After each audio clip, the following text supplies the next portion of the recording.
Shalom saudara terkasih, salam jumpa bersama saya Roman Salmus Amoy Mesye dalam renungan pada hari Selasa Paskah yang ke-7, hari novena Roh Kudus hari yang ketiga, dan juga hari ini adalah peringatan wajib Santo Carolus Lwanga dan kawan-kawan para martir Uganda.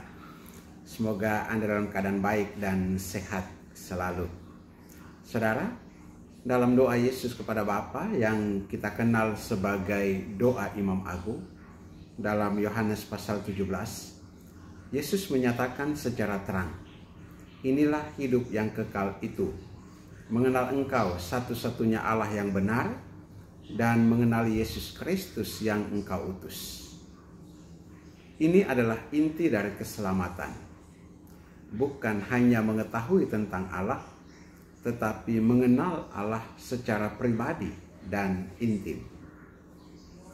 Kata mengenal di sini bukanlah sekedar pengetahuan intelektual, tetapi relasi hidup dan cinta. Dalam kitab suci, mengenal sering mengacu pada relasi yang sangat erat dan mendalam. Maka Yesus menegaskan bahwa hidup kekal bukan soal masa depan setelah kematian saja, tetapi relasi kasih yang sudah dimulai sekarang dengan mengenal Bapa dan Putra. Santo Irenaeus dari Lyon berkata, kemuliaan Allah ialah manusia yang hidup, dan kehidupan manusia ialah melihat Allah. Melihat Allah di sini berarti mengenal dan mengalami Allah secara nyata dalam kehidupan. Maka hidup kekal dimulai saat kita membuka hati untuk mengenal dan mengasihi Dia yang mengasihi kita terlebih dahulu.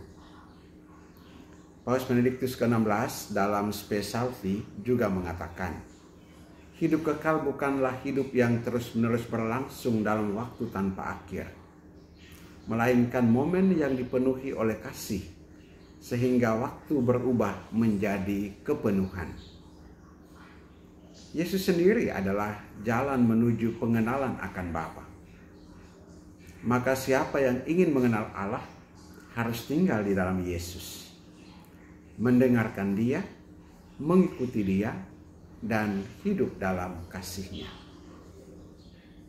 Renungan ini mengajak kita untuk mengalihkan fokus hidup dari hanya mengejar dunia kepada membangun relasi yang dalam dengan Allah. Bagaimana kita dapat mengenal Allah secara nyata? Pertama, dalam doa yang sungguh-sungguh. Tidak hanya doa rutin, tetapi doa yang membuka hati kepada Allah sebagai sahabat dan Bapa. Doa adalah dialog kasih. Yang Santa Teresa dari Avila mengatakan, doa bukanlah berpikir banyak, melainkan mencintai banyak. Yang kedua, merenungkan firman Tuhan. Melalui kitab suci kita belajar siapa Allah itu dan bagaimana Dia mencintai umatnya. Firman membuka mata hati kita.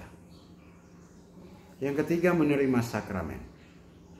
Dalam Ekaristi dan sakramen Tobat, kita mengalami secara langsung kehadiran Yesus yang menghidupkan dan mengampuni. Yang keempat, kasih kepada sesama.